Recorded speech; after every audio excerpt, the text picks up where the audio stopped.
Sa unti-unting pagbagsak ng Golden State Warriors sa standing ng buong Western Conference, suwestyon ng ilang mga fans at mga eksperto na ito na nga daw ang tamang panahon na gumawa ng pagbabago ang Golden State Warriors sa kanilang lineup, dahil alam naman nating mas tumitindi na ang pressure sa ating two-time MVP na si Stephen Curry, at sinabayan pa nga yan ng pag-decline ng performance ni Andrew Wiggins, Klay Thompson at Draymond Green.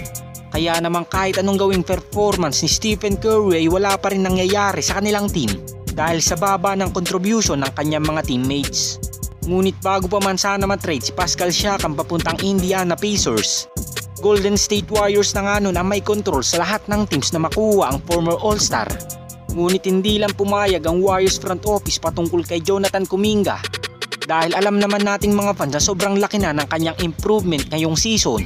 at siya lamang talaga ang may mataas-taas na value sa lahat ng players ng Warriors na kaya talaga makasungkit ng mga dekalibreng manlalaro. Subalit kahit alam na nga nating si Jonathan Kuminga or Moses Moody lamang ang makakapagsalba sa season ng Warriors, hindi pa nga rin ito kayang isakripisyo ng kanilang team dahil iniisip nga nilang magagamit pa nila ito kapag nagretiro na si Steph, Klay at Draymond Green. Ganun pa man kung kaya nga sana nilang isakripisyo si Moses Moody at Jonathan Kuminga, kayang-kaya nga nilang makakuha ng malalaking pangalan sa NBA kagaya nila Nikola Vucevic at Lauri Markkanen. At kung sakaling ganito maging mindset ng Golden State Warriors ay hindi na nga mahihirapan si Steph dahil may makakatuwang na nga ito pagdating sa scoring, at kung gumanda pa ang kanilang momentum sa pagdating ng kanilang bagong player, posibleng bumalik na rin ang dating laruan ni Klay Thompson at Draymond Green. Kayo mga Lods, karapat dapat bang i-trade si Jonathan Kuminga at Moses Moody para magkaroon ng pagbabago sa lineup ng Golden State Warriors? Comment down below lang mga Lods.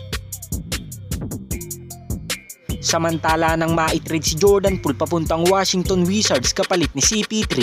maraming mga fans ang natuwa sa bagay na ito dahil alam naman natin since na mabigyan ng malaking kontrata si Jordan Poole ng Warriors, dito na nga ito nagsimulang magyabang hanggang sa umabot na nga ito na magkaroon sila ng altercation ni Draymond Green. Ganun pa man ay hindi na nga natin maaalis sa attitude ng batang player na ito ang magyabang dahil isa nga siya sa naging option ng Warriors nang umabot sila ng NBA Finals laban sa Boston Celtics. Ganun pa man ayon sa ilang mga fans, may tsansa pa sana itong lalong gumaling kung nanatili lang ito sa anino ni Steph at Klay Thompson, dahil kung nasa Warriors pa nga si Jordan Poole ay mananatili ang kanyang improvement at magaguide pa nga siya ng Splash Brothers kung ano pa ang dapat baguhin sa kanyang laruan. Ngunit wala na nga tayong magagawa pa dahil tuluyan na nga itong na-trade sa ibang team at sana nga ay maging successful ang kanyang career sa team ng Washington Wizards. At ito lang ang ating NBA updates ngayon mga Lods. At kung hindi ka pa nakakapag-subscribe sa aking channel, subscribe mo na yan para updated ka sa ating NBA season ngayon. Salamat po.